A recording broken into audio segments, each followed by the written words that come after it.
Эрүүл мэндийн даатгалын сангаас хариуцаж буй тусламж үйлчилгээний 80%-ийг төрийн өмчийн эрүүл мэндийн байгууллагаас үзүүлдэг бөгөөд төрийн өмчийн эрүүл мэндийн байгууллагын орлогын их усвараар эмч совилогч төрийн албан хаагчдын цалин урамшуулал энэ хангамж тогтдог тул байгаа төсөвтөө тааруулж тусламж үйлчилгээг худалдаа авах шаардлагатай цаашид сангийн орлогыг тогтвортой нэмэгдүүлэх хэрэгцээ орчныг бий болгох, төсвийг боловсруулах, орлогын олон төрлүүдтэй болох зэрэг шинжилэл хийхээр төлөвлөж байна. За 25 оны эхний улирлын байдлаар эрүүл мэндийн даатгалын сангийн орлогын төлөвлөгөө 80 орчим тэрбум төгрөгөөр тасарсан. Ийм учраас дээрх эрсдлүүд байгаа ч санхүүгийн сахилга баттор зардлуудыг ирэмблэн хязгаарлан хойшлуулна. За 25 оны төсөв нь өмнөх онтой харьцуулахад 360 орчим тэрбум төгрөгөөр нэмэгдсэн бөгөөд тус өсөлтөд төрийн албан хаагчийн цалингийн 6% өсөлт, за 24 оны 4 сарын 1-ний өдрөөс засгийн газраас төрийн албан хаагчийн цалинг нэмэгдүүлсэнтэй холбоотой санхүүжилт, за байр ашиглалттай холбоотой тогтмол зардлын эрчим хүчний реформтой холбоотой зардлын өсөлтөд голлох байр суурь эзэлж байна гэж.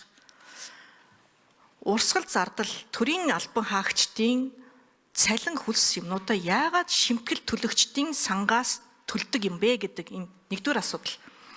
Яагаад төр ажилуулж байгаа ажилтан албан хаагчийнхаа цалинг за өөрөө гаргаж байгаа гинтийн шийдвэрүүдээ өөрөө яагаад одоо сумдын жишээлбэл ажилчдын төрийн албан хаагчдын 40% нэмэгдлийг гаргаж байгаа юм бол яагаад төсвөөрөө өөрөө энийг даахгүй байгаа?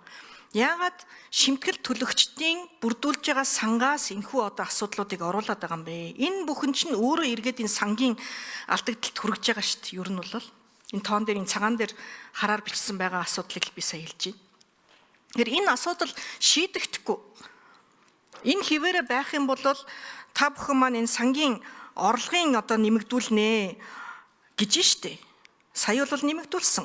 24 оны 1 сарын 1-ээс хөдөлмөрийн өсний доод хэмжээний 2% байдаг байсан. 1% байдаг байсан бол одоо 2% болж нэмэгдүүлсэн.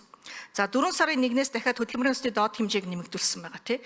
Ингээд тодорхой хэмжээнд арга хэрэгслээр нэмэгдүүлээд байгаа байхгүй юу? Гэхдээ ямар үнцээр эргээд энэ сангийн орлого нь яаж бүрдэж ийнө гэхээр нөгөө хөөрхий албан журмын хөдөлмөр эрхэлж байгаа буюу албан ёсны хөдөлмөр эрхэлж байгаа 700-800 орчим мянган хүн цалингаас ажилтан 2%, ажил олгогч 2%-ийг төлдөг. Бусад 2.4 сая иргэн бол сар бүр 15 мянган төгрөг, 16 мянган төгрөг төлдөг. Тэгэхээр энэ асуудлаа цэгцлэхгүй бол уучлаарай. Уг нь бол энэ сангийн гол зорилго нь эрүүл мэндийн үйлчилгээл авах ёстой болохоос биш, би төлж байгаа шимтгэлээс эрүүл мэндийн үйлчилгээг авах ёстой болохоос биш, төрийн албан хаагчдын цалингийг өгөх гэж шимтгэл төлөөгүй байхгүй. За Мөнхсайхан сайд хариулна. Бид нэр өмнөх тогтолцоо маань яг эрүүл мэндийн даатгалын сангаас санхүүжилдэг өвчин, төр даадаг өвчин гэд ингээд бид нэр өвчнөө өөрсдөө ангилсан байсан. Тэгээ гүйцэтгэлийн санхүүжилт маань одоо ер нь нэг их үүсвэрийнх болоод эрүүл мэндийн даатгалын сангийн мөнгө, төр даах тусламж үйлчилгээний мөнгө, төсвөөс орж ирж байгаа мөнгө маань нэг их үүсвэрт цуглараад эмнэлгүүдийн үзүүлж байгаа тусламж үйлчилгээний өртгөөр нь санхүүжилдэг болсон. Тэр нь юу гэсэн үг гэхээр тэр үйлчилгээний өртөг дотор чинь тэр байгууллагын урсгал зардал, тэр ажлыг хийж байгаа эмч совилогчдын одоо цалин мөнгө, ингээд тэр тусламж үйлчилгээг үзүүлэхийн шаардлагатай бүх зүйлийн тооцоолоод өртгийн жингийн тооцоолцсон. Ингэснээрээ энэ өөрчлөлтийн хамгийн гол давуу тал юу болсон гэхээр бид нар өмнө нь 20 оноос өмнө хүмүүс эмнэлэгт ирэхэд аль болох ачаалаас зүхтаж өөр эмнэлэг рүү явуулах ийм зарчимтай байсан бол өнөөдөр бүх эмнэлгүүд аль болох үйлчлүүлэгчээ аваад аятаа тухтай орчид үйлчлэгээгээ үзүүлээд санхүүжилтээ авахыг ирмэлцдэг болсон. Энэ бол одоо өнөөдөр 100% биелэлтэй олдох хугацаа шаардна. Өнгөрсөн 4 жилийн хугацаанд маш их томоохон өөрчлөлт гарсан. Энийн үндсэн дээр энэ өөрчлөлтийн үндсэн дээр өнгөрсөн хугацаанд 20 оноос өмнө нэг иргэн тусламж үйлчилгээ авахд 2 сая төгрөгөөс илүү санхүүжилт олохгүй гэдэг тийм хууль тийм байсан. Түүлийн санхүүжилтийн тогтолцооны өөрчлөлтөөр 2 саяас дээш яалтчгүй санхүүгийн эрсдэлд орж байгаа улсуудад 2 сая битгийг л одоо 104 сая төгрөгийн эрлэг шилжүүлэн суулгах мэтлэлд орж байгаа хүмүүсээс 5 сая төгрөгийн хувь гаргаад үлдсэн төлбөрийг нь эрүүл мэндийн даатгалын сангаас гаргадаг. Энэ тусламж үйлчилгээ маань өнгөрсөн 4 жилийн хугацаанд 142 мянган хүнээр нэмэгдчихжээ. Бид нэр 142 мянган иргэнэ санхүүг эрүүл мэндээс болж байгаа санхүүгийн эрсдлээс нь сэргийлж чадсан байна. 20 онд 18 сая тусламж үйлчилгээг үзүүлж исэн бол өнөөдөр 26 сая тусламж үйлчилгээ үзүүлжээ. Харин бид нар одоо үзүүлж байгаа тусламж үйлчилгээнийхээ санхүүжилтийг зөв оновчтой болгоё. Эмнэлэг твдэг шаардлагагүй өдрийн эмчилгээгээр эмчлүүлчих боломжтой улсуудыг эмнэлэг твдүүлээд үр ашиггүй маш их урсгал зардлыг гаргаад байна. Энэ зардлаа бид нар хэмнэх юм бол эргээд хүний амь насыг аврах тусламж үйлчилгээнд зарцуулах мөнгө маань илүү нэмэгдэх гээд байна гэж бодлогоо гаргаад зохицуултаа хийгээд эннийх нь үр дүн эхнээсээ гараад эхэлж байгаа. Одоо бид нар ихтэй зөвхөн энэ жил нэг хязгаарлалт тавьсан зүйл биш шүү дээ. Энэ одоо нийт эрүүл мэндийн салбарт тавьж байгаа санхүүжилчин хүрэхгүй байгаа учраас өнгөрсөн хугацаануудад бас энэ хязгаар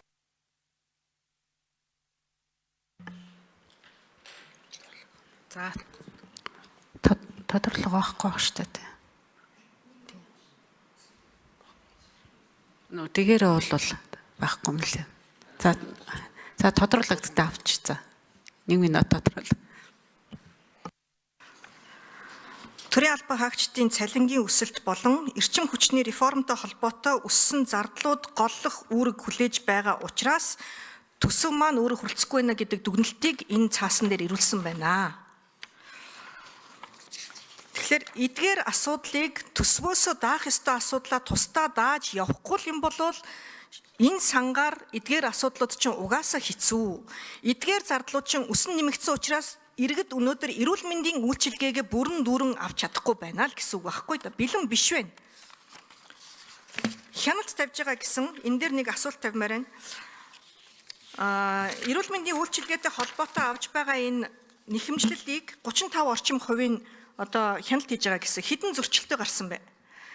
Хийгээгүй эмчилгээнийхээ нэхэмжлэлийг гаргасан эдийн засгийн одоо гэмт хэрэг үлдэж байгаа газрууд байсан уу үгүй юу?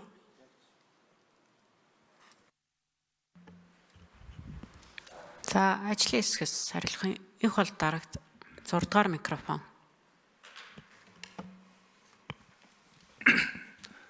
За байнгын орооны дарга эрхэм гишүүдийн энэ өдрийн амгалан айлтгая. За ариун зай гишүүний асуултанд хариулъя. За 21 оноос хойш гүйцэтгэлийн санхүүжилтэнд орсноос хойш за манай нэхэмжлийн хяналт маань за жилдээ нэг 18,000 орчим историк хямдаг байсан бол за тодорхой бас захимжилтын ажил эрчимтэй явагдсны хүчинд за жилдээ нэг 60,000 орчим стор дээр хяналтуудыг бол хийдэг.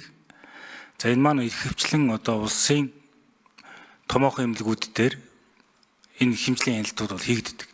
За захимаар болон наривчлсан хяналт за мөн шаардлагатай тохиолдолд эмнэл зүйн хяналтуудыг бол ингэж хийгддэг. За эмнэл зүйн хяналтыг бол тухайн байгууллага хүсэлт гаргасны дараа бол хийдэг. Ийм зохион байгуулалтаа явдаг. За манайх бас захим дээр бас тодорхой зохицуултуудыг хийж явдаг. Ямар нэгэн одоо За нэмж хариулна 6 дугаар микрофон.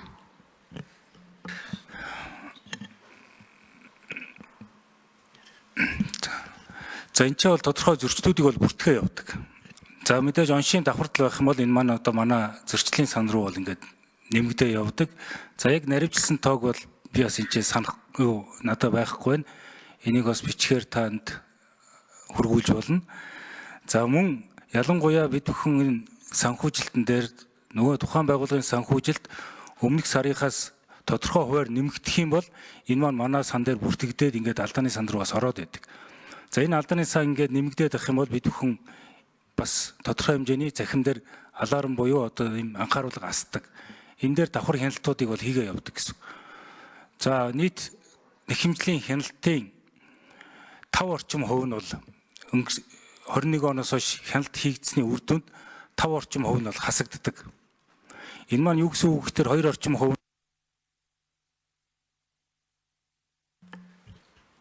За хариулж арай тусах нэмэт хариулаад тусах нь 6 дугаар микрофон. За 90 энэ гүйцэтгэлийн санхүүжилт эхэлснээс хойш эрүүл мэндийн байгууллагууд дээр энэ харьцангуй бас энэ алдаа зөрчил бага гардаг болсон байгаа. Энэ алдаа зөрчлүүд маань эрен бол сайжирч засарч байгаа гэсэн үг. За эрен одоо нийт нэхэмжлийн 5 орчим хувийг бол хасагдлын хувь бол эзэлж байгаа. За 95% бол эрүүл мэндийн байгууллагууд маань нэхэмжлэр авж байгаа гэсэн үг. 5 орчим хувийн 2% нь бол захимын хяналт байдаг.